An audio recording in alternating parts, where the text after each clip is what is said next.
नमस्कार दोस्तों। अरुण एक ऐसा लड़का था जिसे बचपन से ही चित्रकारी का बहुत शौक था। वह घंटों अपने ब्रश और रंगों के साथ खेलता, कैनवास पर नई नई कल्पनाएं उकेरता। सपना था कि एक दिन उसकी पेंटिंग्स दुनिया भर में मशहूर हों और लोग उसकी कला की तारीफ करें। लेकिन जिंदगी ने उसके लिए कुछ और ही सोच रखा था। 18 साल की उम्र में एक भयानक सड़क हादसे में अरुण अपनी दोनों आंखों की रोशनी खो बैठा। डॉक्टरों ने कहा कि अब वह कभी देख नहीं पाएगा। उसकी दुनिया अंधकारमय हो गई। वह टूट चुका था। पहले कुछ महीनों तक उसने अपने कमरे से बाहर निकलना बंद कर दिया।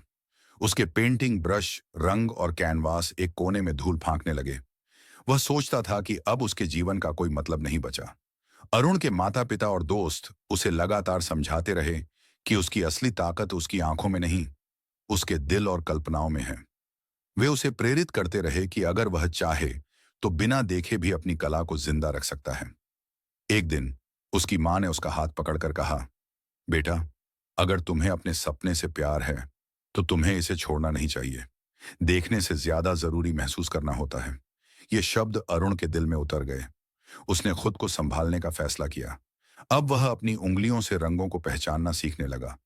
उसने हर रंग की बनावट और तापमान को महसूस किया। धीरे धीरे उसने बिना देखे पेंटिंग करना शुरू किया। पहले यह बहुत मुश्किल था, लेकिन वह हार मानने वालों में से नहीं था। वह लगातार कोशिश करता रहा और उसकी कला में पहले से भी ज्यादा गहराई आने लगी। उसके ब्रश की हर स्ट्रोक में भावना झलकने लगी। कुछ ही सालों में उसकी बनाई पेंटिंग्स लोगों तक पहुंचने लगी। एक दिन एक प्रसिद्ध आर्ट गैलरी ने उसकी पेंटिंग्स को प्रदर्शनी में शामिल करने का फैसला किया। जब उसकी पेंटिंग्स लोगों के सामने आईं, तो हर कोई हैरान रह गया कि यह कला एक नेत्रहीन कलाकार की थी। लोगों की प्रतिक्रिया देखकर अरुण भावुक हो गया। उसे एहसास हुआ कि उसकी मेहनत रंग लाई है। उसने साबित कर दिया कि अगर हौसला बुलंद हो तो कोई भी बाधा आपको रोक नहीं सकती। कुछ समय बाद उसे एक बड़े आर्ट अवार्ड से सम्मानित किया गया। जब वह मंच पर गया तो उसने एक प्रेरणादायक संदेश दिया।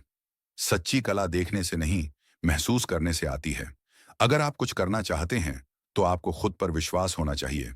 हार मानने वालों के लिए सफलता नहीं होती। अरुण की कहानी हमें सिखाती है कि अगर हम अपने सपनों के लिए लड़ें तो कोई भी कठिनाई हमें रोक नहीं सकती। असली ताकत हमारे अंदर होती है, बस हमें उसे पहचानने की जरूरत होती है।